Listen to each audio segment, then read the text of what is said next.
Maswerteng gabi po mga ka-STL. Narito na po ang resulta ng STL Bulacan para sa araw na to, 3rd draw, March 9, 2026, araw ng Lunes. Naway ang mga natayaan nyo pong mga numero kanina ay manalo nawa ngayong gabing ito, 8 PM. Kaya kunin nyo na po ang inyong mga ticket. Narito na po ang resulta.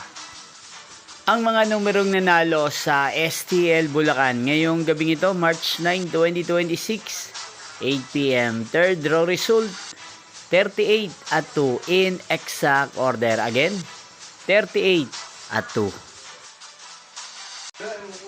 At ngayong gabing ito sa STL Bulacan, natin pong i-shoutout si Ate Adel ng Bulacan. Shoutout po sa inyo, Ate Adel. Sana po ay nasa maayos kayong kalagayan. At sa lahat po ng mga taga Bulacan, shoutout po sa inyo. Inyo pong napanood ang resulta ng STL Bulacan. Maraming salamat po sa patuloy niyo pong panonood sa aking channel. Magkita-kita pong muli tayo bukas ng alas 11 ng umaga.